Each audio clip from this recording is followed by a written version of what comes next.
स्वामी विवेकानंद जी की आराध्या भारत माता थी। स्वामी विवेकानंद जी के ध्यान, चिंतन और मनन के केंद्र में सदैव भारत और भारतवासी रहे।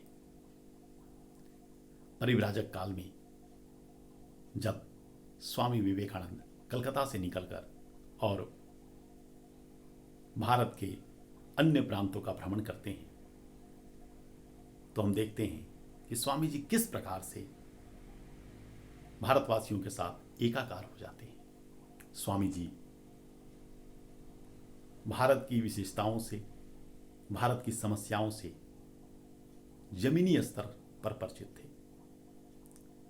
स्वामी जी भारत के साथ एकाकार थे। स्वामी जी के हृदय में भारत बसता था। यही कारण है कि स्वामी जी का साहित्य पढ़ने से आज भी हम इसका गहराई से अनुभव करते हैं। जिसने भी स्वामी जी का साहित्य पढ़ा है उसके अंदर देशभक्ति का भाव प्रकट हुआ है। देश के लिए कुछ करने की ललक पैदा हो गई है। यही कारण है कि महात्मा गांधी जी कहते हैं कि स्वामी विवेकानंद जी का साहित्य पढ़ने के बाद मेरी देशभक्ति 1000 गुना बढ़ गई। यही कारण है कि रोमा रोला जब विश्व कवि रविन्द्रनाथ ठाकुर से कहते हैं कि मुझे भारत को समझना है, मुझे क्या पढ़ना चाहिए, तो रविन्द्रनाथ कहते हैं कि आप स्वामी विवेकानंद जी को पढ़ें। स्वामी विवेकानंद जी को पढ़ लेने से आप भारत को समझ सकते हैं।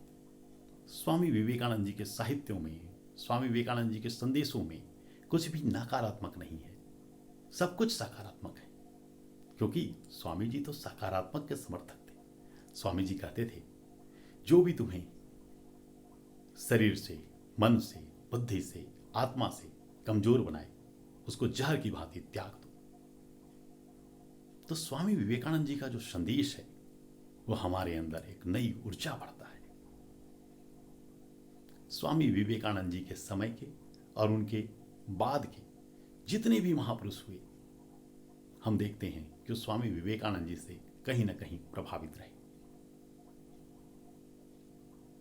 चाहे तिलक हो, महर्षि अरविंद हो, नेताजी सुभाष चंद्र बोस हो, महात्मा गांधी हो, डॉक्टर भीमराव अंबेडकर हो, या वर्तमान समय के अन्ना हजारे हो, नरेंद्र मोदी जी हो, सभी लोग स्वामी विवेकानंद जी से प्रभावित दिखते हैं।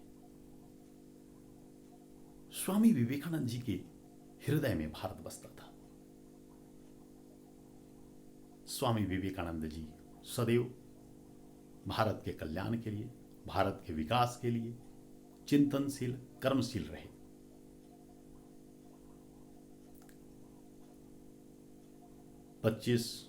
दिसंबर 26 दिसंबर 27 दिसंबर 1892 जब स्वामी जी कन्याकुमारी पहुंचे और कन्याकुमारी पर बैठकर इन 3 दिनों में जो उन्होंने ध्यान किया, 25, 26, 27 दिसंबर 1892 को, तो उनकी जो चिंतन की, उनके जो ध्यान की जो विषय वस्तु थी वो भारत माता थी, भारतवासी थे।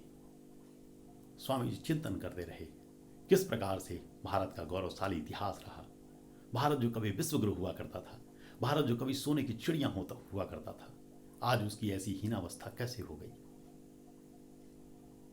और उसको इस हीनावस्था से कैसे निकाला जा सकता है। स्वामी जी ने उसका मार्ग खोजा। और जब स्वामी जी शिकागो गए, शिकागो में जाकर के विश्व धर्म सम्मेलन में भाग लिया, तो वहां भी उन्होंने भारत के गौरव को, भारतीय संस्कृति को, सनातन संस्कृति को विश्व मंच पर स्थापित किया, उसके गौरव को स्थापित किया। और वो इसलिए सफल हो गए क्योंकि स्वामी जी स्वयं भारत से प्रेम करते थे। स्वामी जी के हृदय में भारत के प्रति, सनातन संस्कृति के प्रति प्रेम था, स्वाभिमान का भाव था। जब हम स्वामी जी के साहित्य को पढ़ते हैं तब हम अनुभव कर सकते हैं कि स्वामी जी के अंदर किस प्रकार से भारत भक्ति भरी थी, किस प्रकार का भाव था स्वामी जी के अंदर। आप स्वामी जी का स्वदेश मंत्र पढ़ें, स्वामी जी का भारतीय व्याख्यान पढ़ें, कोलंबो से अल्मोड़ा तक दिया हुआ जो व्याख्यान पढ़ें। आपके हृदय में कुछ करने की, समाज के लिए कुछ करने की एक चिंगारी जागृत हो जाएगी। स्वामी विवेकानंद जी का जो पत्र है, जो उन्होंने अपने शिष्यों को लिखा है, जो अपने गुरु भाइयों को लिखा है, आप उसे पढ़िए। रामकृष्ण मिशन के द्वारा पत्रावली नाम से, अग्नि मंत्र के नाम से वो प्रकाशित हुआ है। स्वामी विवेकानंद जी की भारतीय व्याख्यान पुस्तक पढ़ें।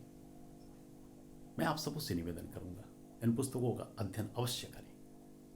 यदि आप भारत को समझना चाहते हैं, भारत के लिए कुछ करना चाहते हैं, स्वामी विवेकानंद जी के स्वदेश मंत्र को पढ़ें। स्वामी जी के स्वदेश मंत्र को अपने जीवन में आत्मसात करने का प्रयास करें। आज भारत की जो भी समस्याएं हैं, उसका समाधान स्वामी विवेकानंद जी के उपदेशों में, उनके संदेशों में, उनके साहित्यों में भरा पड़ा है। आवश्यकता है हमको उसको व्यवहारिक जीवन में उतारने की, स्वामी जी के संदेश को अपने जीवन में अमल करने की, स्वामी जी के बताए हुए मार्ग पर चलने की। स्वामी जी स्वदेश मंत्र में कहते हैं, हे भारत, तुम मत भूलना कि तुम्हारी स्त्रियों का आदर्श सीता, सावित्री और दमयंती है। हे भारत, तुम मत भूलना कि तुम्हारे उपास्य सर्वत्यागी उमानाथ शंकर है। हे भारत, तुम मत भूलना कि तुम जन्म से ही माता के लिए बलि स्वरूप रखे गए हो। हे भारत, तुम मत भूलना कि तुम्हारा विवाह, धन और जीवन इंद्रिय सुख के लिए नहीं है, अपने व्यक्तिगत सुख के लिए नहीं है। तुम जन्म से ही माता के लिए बलि स्वरूप रखे गए हो। तुम मत भूलना कि तुम्हारा समाज उस विराट महामाया की छाया मात्र है। तुम मत भूलना कि अज्ञानी, दरिद्र, चमार और मेहतर तुम्हारे रक्त हैं, तुम्हारे भाई हैं। हे वीर, साहस का आश्रय लो, गर्व से पुकार कर कहो कि भारतवासी मेरे भाई हैं, भारतवासी मेरे प्राण हैं। तुम भी केवल कमर में कपड़ा लपेट कर गर्व से पुकार कर कहो कि मैं भारतवासी हूं, और प्रत्येक भारतवासी मेरे भाई है, भारतवासी मेरे प्राण है, भारत की देवी देवियां मेरे ईश्वर है, भारत का समाज मेरे बचपन का झूला, जवानी की फुलवारी और बुढ़ापे की काशी है। भाई, तुम कहो कि भारत की मिट्टी मेरा स्वर्ग है, भारत के कल्याण में मेरा कल्याण है। तुम दिन रात कहते रहो, हे गौरीनाथ, हे जगदम्बे, हे मां, मुझे मनुष्यत्व दो, मेरी दुर्बलता, मेरी कापुरुषता दूर कर दो। मां, मुझे मनुष्य बना दो, मां, मुझे मनुष्य बना दो। स्वामी जी का यह संदेश है। अगर हम इसको अपने जीवन में आत्मसात करते हैं तो हम कैसे भारत के साथ एकाकार नहीं हो सकते। जब हम स्वामी विवेकानंद जी के इस स्वदेश मंत्र को सही में हृदय में धारण करेंगे, उसको अपने व्यवहार में पालन करने का प्रयास करेंगे, तो निश्चित रूप से हम अपने सभी भाइयों को, सारे मतभेदों को भुलाकर हम उसे अपना समझेंगे। हम अपने देश के साथ एकाकार होंगे, हम सदैव देश के कल्याण की बात सोचेंगे। स्वामी विवेकानंद ने अपने, चाहे वो गृहस्थ शिष्य हो या सन्यासी शिष्यों को, सदैव शिव ज्ञान से जीव सेवा, नर सेवा, नारायण सेवा के मार्ग पर चलने का आह्वान किया। अपनी मुक्ति और जगत का हित एक आदर्श हमारे सामने रखा। स्वामी जी ने कहा, भारत का जो राष्ट्रीय आदर्श है वह त्याग और सेवा है। इसको हमें विस्मृत नहीं करना है। इसको भुला देने के चलते ही भारत की उन्नति हो गई। स्वामी जी कहते हैं कि हमें अपने आप को समझना है सर्वप्रथम, अपने जीवन के ध्येय को समझना है। जब इस मनुष्य जीवन में आए हैं तो निश्चित रूप से भगवान ने जब हमें यहां भेजा है तो किसी विशेष प्रयोजन के लिए भेजा है, तो अपने दिव्यत्व को समझना है। स्वामी जी कहते हैं अमृतस्य पुत्रा, तुम अमृत की संतान हो। अपने आप को दुर्बल मत समझो। तुम जो कुछ भी बनना चाहते हो उसके लिए जो शक्ति चाहिए, जो संसाधन चाहिए, सब तुम्हारे पास है।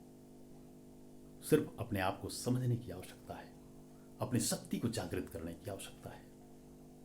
स्वामी जी कहते हैं all power is with in you, you can do anything and everything.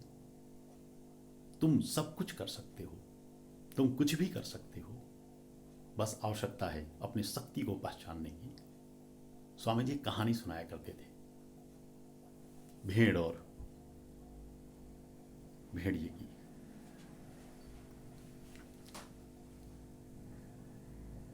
एक बार जंगल में शेर जो है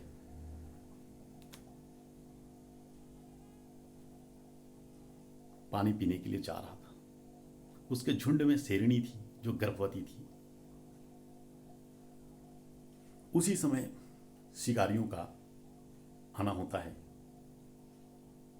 और सभी शेर जो है शिकारी के डर से भागने लगते हैं, लेकिन उसमें जो गर्भवती जो शेरनी होती है वो भाग नहीं पाती। और उसी समय शिकारी का एक तीर आकर के उसे लगता है। शेरनी छलांग लगाती है, छलांग लगाने के बाद वो गिर जाती है और उसी समय उसे प्रसव हो जाता है और वो बच्चा बाहर आ जाता है। शिकारी उसे मृत समझ करके चले जाते हैं छोड़ करके। उसी समय भेड़ों का दल आता है और भेड़